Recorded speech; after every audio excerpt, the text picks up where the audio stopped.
ये जो क्वेश्चन आपको दिखाई दे रहा है ना, ये कक्षा 10 की अध्याय फर्स्ट वास्तविक संख्याओं का क्वेश्चन है। ठीक है, प्रश्नावली 1.1 का क्वेश्चन नंबर 2 है। तो इससे पहले अपनों ने क्वेश्चन नंबर 1 कर लिया है पूरा। ठीक है, मैंने उसमें अभाज्य गुणनखंड कैसे करते वो बताया है अच्छे से। उससे पहले अपनों ने बहुत सारी परिभाषा भी पढ़ी है वीडियो नंबर 1 में। वो परिभाषा आपके लिए बहुत ज़्यादा इंपॉर्टेंट है। यदि आपने उन परिभाषा को नहीं समझा है तो उस वीडियो को आप देख के अच्छे से समझ सकते हैं। बहुत ज़्यादा इंपॉर्टेंट है परिभाषाएँ। ठीक है, डेफिनेशन। अब ये जो क्वेश्चन है इसमें अपनों को HCF और LCM ज्ञात करना है। ये संख्या दे रखी है, एक बार क्वेश्चन पढ़ लेते हैं। पूर्णांकों के निम्नलिखित युग्मों के HCF और LCM ज्ञात कीजिए तथा इसकी जांच कीजिए कि दो संख्याओं का गुणनफल वो किसके बराबर होता है, LCM इंटू HCF के बराबर होता है। इन दोनों के गुणा के बराबर होता है। तो देखो, यदि आपको ये अच्छे से समझना है ना तो इस वीडियो को आपको पूरा देखना पड़ेगा। यदि आप पूरा वीडियो देखेंगे तो आपको अभाज्य गुणनखंड भी करना आ जाएगा, आपको HCF LCM भी निकालना आ जाएगा, और ये जो सूत्र है ये भी आपको अच्छे से समझ में आ जाएगा। ये सूत्र है, एक तरह से ये क्या है, सूत्र है। ये सूत्र है, दो संख्याओं का जो गुणनफल है, मतलब इसका और इसका गुणनफल है ना, इन दोनों संख्याओं के जो HCF और LCM आएंगे उन दोनों के गुणनफल के बराबर होगा। मैं बताऊंगा अभी कैसे होगा। ठीक है, तो सबसे पहले शुरुआत करते हैं। तो देखो, सबसे पहले HCF निकालते हैं। तो देखो, इन दोनों संख्याओं का क्या निकालूंगा मैं, HCF।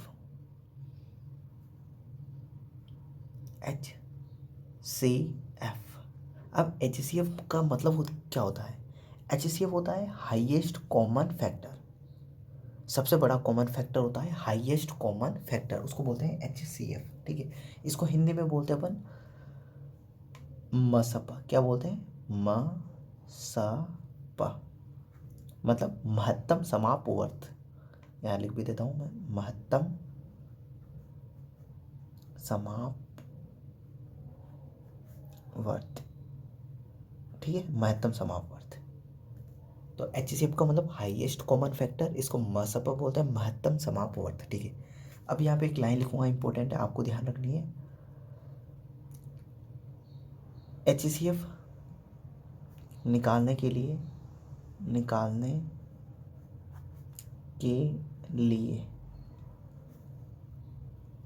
दी गई संख्याओं के अलग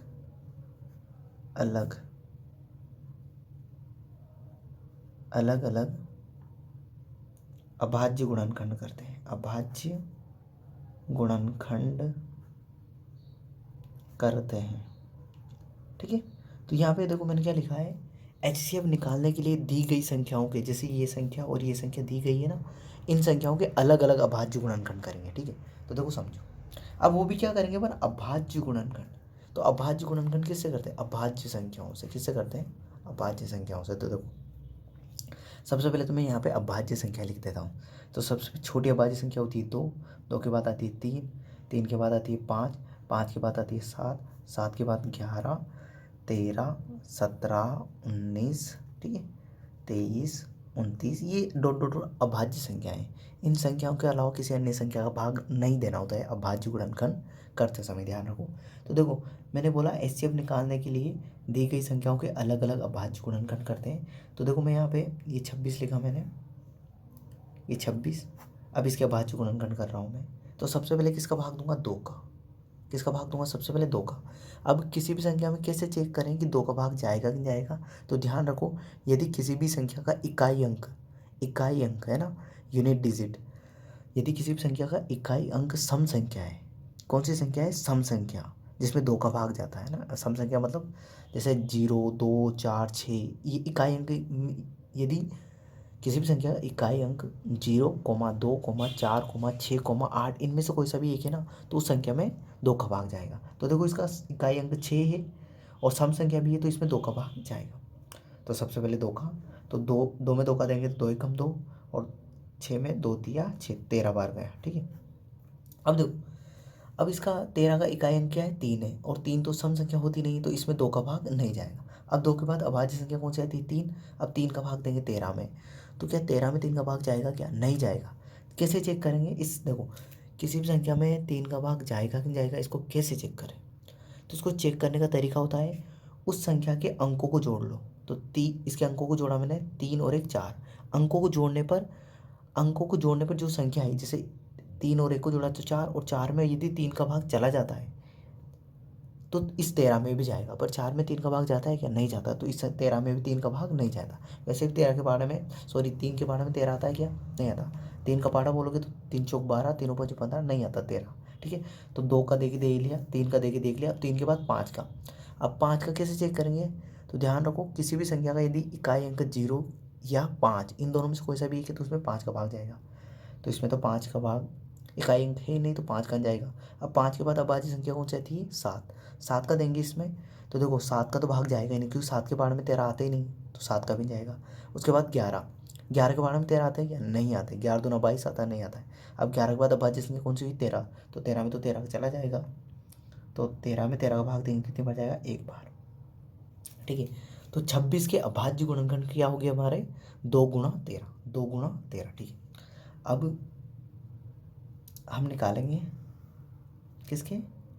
91 के अभाज्य गुणनखंड, 91 के। ठीक है, तो सबसे पहले इसमें किसका भाग देंगे? 2 का। तो इसका इकाई एक है जो कि विषम संख्या है, तो इसमें 2 का भाग नहीं जाएगा। 2 के बाद अभाज्य संख्या कौन सी आती है? 3। 3 का भाग चेक करेंगे तो अंकों को जोड़ा 9 और 1 10। 10 में 3 का भाग जाता है क्या? 10 तो 3 के पहाड़ में नहीं आता, तो 91 में भी 3 का भाग नहीं जाएगा।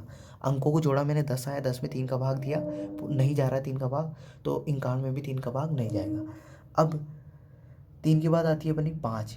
5 का किसी भी संख्या में भाग जाएगा, कैसे चेक करेंगे? यदि इकाई अंक 0 या 5 में से कोई सा भी एक है तो उसमें 5 का भाग जाएगा, पर इसका इकाई अंक तो 0 और 5 दोनों में से एक भी नहीं है, तो इसमें 5 का जाएगा। अब 5 के बाद 7 का। 7 के लिए कैसे पता करेंगे? 7 का भाग देंगे, तो 7 का भाग दो इसमें 91 में। तो देखो 7 एकम 7 कितने बचेंगे? 2। 7 दिया 21, 7 का भाग जा रहा है, तो देखो इसके इन तीनों का तो गया नहीं, इसका गया, तो इसका देखेंगे। देखो 7 एकम 7, 9 में 7 घटाए तो 2 बचे, 2 1 के आगे लिख दिया, तो कितने बन गए? 21। और 21 में 7 का भाग जाता है कितनी बार? 3 बार। 7 दिया 21। ठीक है, अब देखो 7 तक अपनों ने देख लिया था। अब 7 में 13 में तो 7 का भाग जाता ही नहीं। अब पीछे से वापस शुरुआत नहीं करनी, 7 तक देख लिया ना अपनों ने, तो आगे बढ़ना है, पीछे नहीं आना है ना। अब देखो 13 में वापस 7 का भाग दो, तो 7 दूनी 14 होता है, 13 मतलब 7 का भाग नहीं जाएगा। अब 7 के बाद 11 का। 13 में 11 का भाग देंगे तो 11 के पहाड़े में 13 आते हैं क्या? नहीं आते, तो इसका भी नहीं जाएगा। अब इसके बाद 13 का। 13 में 13 का तो जाएगा ना, तो 13 एकम 13। ठीक है, तो ऐसे तो अभाज्य गुणनखंड निकालना है अपनों को। तो एचसीएफ निकालने के लिए क्या करना है अपनों को? दी गई संख्याओं के अलग अलग अभाज्य गुणनखंड निकालना है। अब देखो यहाँ पे समझना अच्छे से। अब देखो, अब HCF 26 के अभाज्य गुणनखंड क्या है कि अपने 2 गुणा 13। ठीक है, और 91 के अभाज्य गुणनखंड क्या है कि अपने 7 गुणा 13, 7 गुणा 13। ठीक है, अब देखो ये तो आगे अपने क्या? अभाज्य गुणनखंड। अब अपनों को निकालना था HCF, तो HCF ऑफ 26 गुणा 91 ना, इसका HCF क्या आएगा? तो ध्यान रखो, देखो इसमें भी 13 आ रहा है और इसमें भी 13 आ रहा है, तो इसका अभाज्य गुणन मतलब HCF क्या हो गया? 13 हो गया। इसका HCF क्या हो गया? 13 हो गया। देखो इसमें भी 13 आ रहा है और इसमें भी 13 आ रहा है, तो इन दोनों संख्याओं का जो HCF है वो क्या हो गया? अपना 13। देखो इसमें 2 आ रहा है, पर इसके अभाज्य गुणन 91 के अभाज्य गुणनखंड किए तो उसमें 2 आ रहा है क्या? नहीं आ रहा है, तो 2 को नहीं लिया। ठीक है, इसमें देखो 91 के अभाज्य गुणन की खंड किए 7 आ रहा है क्या? 7 इसमें आ रहा है क्या? नहीं आ रहा है, तो 7 नहीं लिया। तो जो दोनों में कॉमन आएगा ना, वही क्या होगा? हमारा HCF। क्या होगा हमारा? HCF, हाईएस्ट कॉमन फैक्टर, महत्तम समापवर्त। तो मैंने इजीली आपको बताया है कि सबसे पहले अभाज्य गुणनखंड करो अलग अलग, किसके लिए? HCF के लिए। ठीक है, अब जो उन दोनों अभाज्य गुणनखंड में जो कॉमन नंबर आएगा वही क्या होगा? हमारा HCF होगा। ठीक है, अब निकालेंगे अपन LCM। क्या निकालेंगे? LCM। तो देखो LCM, तो LCM को बोलते हैं लसपा। क्या बोलते हैं? लसपा। लघुत्तम समापवर्त्य।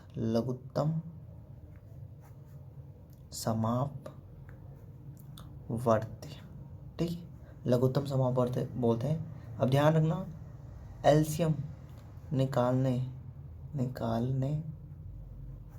के लिए दी गई संख्याओं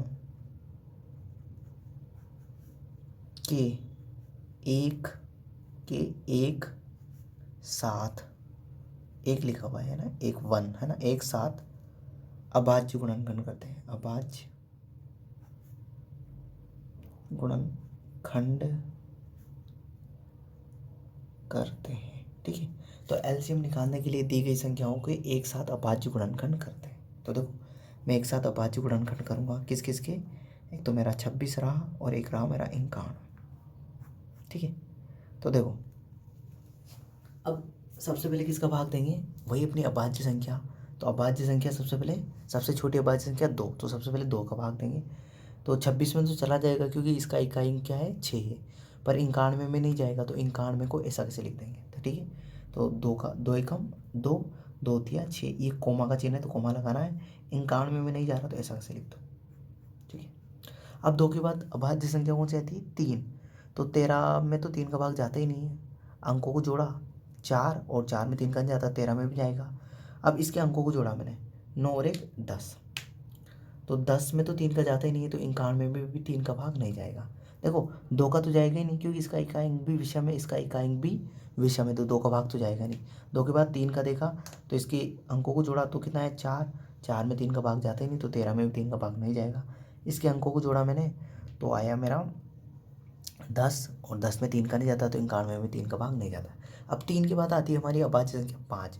तो किसी भी संख्या में कैसे चेक करना है, 5 का भाग जाएगा कि जाएगा, तो यदि उसका इकाई अंक 0 या 5 दोनों में से कोई सा भी एक है तो उसमें 5 का जाएगा, पर इसका इकाई अंक ना तो 0 है ना 5 है, इसका भी नहीं है, तो इसमें 5 का जाएगा। अब 7 का, 5 के बाद अभाज्य संख्या कौन सी आती है, 7।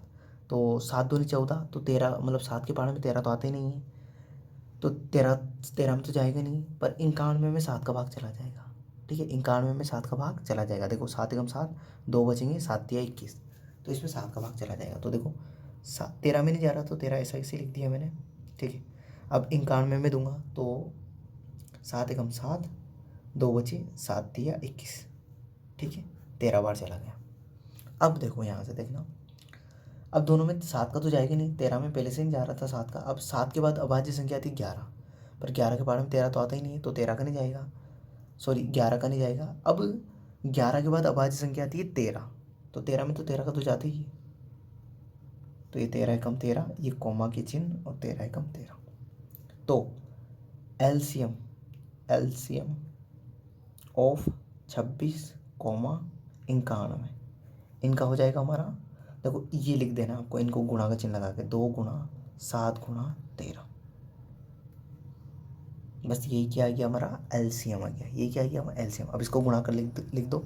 अब 13 का 12 7 बार बोलो, 13 7 91, और 91 को 2 से गुणा कर लो, ये 91 इंटू 2, 2 9 दूनी 18, 182। कितना आ गया, यहाँ लिख दिया मैंने 182। 13 7 91, 91 को 2 से किया तो कितना आ गया, 13 7 91, और 91 को 2 से किया तो 182 आ गया मेरा। अब देखो ये तो हमने एलसीएम और एचसीएफ निकाल लिया, ये तो क्या निकाल लिया अपनों एलसीएम और एचसीएफ निकाल लिया। पर जो हमारा क्वेश्चन था ना, उसमें एलसीएम एचसीएफ तो निकालना ही था, पर वहाँ पे एक जांच भी करनी थी कि दो संख्याओं का गुणनफल क्या एलसीएम और एचसीएफ के बराबर होता है। तो देखो यहाँ लिख रहा हूँ मैं, ये तो हो गया अपना काम है ना। अब यहाँ लिख रहा हूँ मैं, दो संख्याओं का गुणनफल, दो संख्याओं का गुणनफल वो किसके बराबर होता है, एचसीएफ इंटू एलसीएम की, चेक करना है अपनों को। ठीक है, तो देखो चेक कर लेते हैं अपन, चेक करना आता है अपनों को। ठीक है, तो देखो दो संख्याओं का गुणनफल, तो कौन कौन सी संख्या थी अपने पास, दो संख्याएं, तो वो थी हमारे पास 26 गुणा 91, यही थी मेरे पास दो संख्याएं, यही तो दी हुई थी मेरे 26 गुणा, तो दोनों का गुणनफल मतलब दोनों को गुणा कर देना है बराबर। अब इन दोनों संख्याओं का HCF कितना आया था मेरा, HCF तो आया था मेरा 13, देखो ये लिखा हुआ है, तो HCF की जगह लिख दिया मैंने 13, ये गुणा का चिन्ह तो गुणा, और LCM कितना आया 182। ठीक है, अब इसको गुणा करके देख लो, तो 182 को तो किससे करना है 13 से, और 91 को करना है 26 से। तो देखो यहाँ कर रहा हूँ मैं 91 को कर रहा हूँ 26 से, तो देखो 6 कम 6, 6 नाम 54, ठीक है, गुणा का चिन्ह, 2 2 1 कम 2, 2 नम 18, तो जोड़ा तो 6 6, 8 5 13 के 3, हासिल का 1 2, 2366। तो मेरा आया यहाँ पे 2366। ठीक है, अब इन दोनों को भी गुणा कर लेता हूँ, तो इधर गुणा कर लेता हूँ इनको, 182 और इंटू 13, 3 दूनी 6, 6 तिया 18 का 8, सॉरी 8 तिया 24, 24 के 4, 3 दूनी 6, 8 तिया 24 के 4, हासिल के 2, 3 एकम 3, 3 और 2 5, गुणा का चिन्ह, 2 8 1, जोड़ देंगे 6 6, 8 5 13 के 3, हासिल का 1, 1 में 1 जोड़ा तो 2, तो इधर भी आ गया मेरा 2366। हाँ, तो ये जो अपनों ने जांच की ये क्या है, एकदम सही है। दो संख्याओं का जो गुणनफल होता है ना, वो किसके बराबर होता है, HCF इंटू LCM को। और ये सूत्र आपको ध्यान भी रखना है कि दो संख्याओं का गुणनफल किसके बराबर होगा, HCF इंटू LCM, क्योंकि ये जो सूत्र है ना आपके काम में आने वाला है, आगे आगे आने वाले क्वेश्चन में काम आएगा ये आपके। तो ध्यान रखना आपको कि दो संख्याओं का जो गुणनफल होता है वो किसके बराबर होता है, HCF इंटू LCM के बराबर होता है। ठीक है, तो आई होप ये क्वेश्चन आपको समझ में आ गया होगा कि कैसे दो संख्याओं का LCM निकालना है, कैसे दो संख्याओं का HCF निकालना है, कैसे अभाज्य गुणनखंड करने, अभाज्य गुणनखंड किससे करने, अभाज्य संख्याओं से करने, अभाज्य संख्याएं कौन कौन सी होती है वो ध्यान रखना है, और उनकी जांच करनी है। दो संख्याओं का गुणनफल बराबर होता है HCF इंटू LCM के। ठीक है, तो आई होप ये वीडियो आपने पूरा वॉच किया होगा, पूरा देखा होगा और आपको अच्छे से समझ में आ गया होगा। तो इस वीडियो के लिए इतना ही, थैंक यू।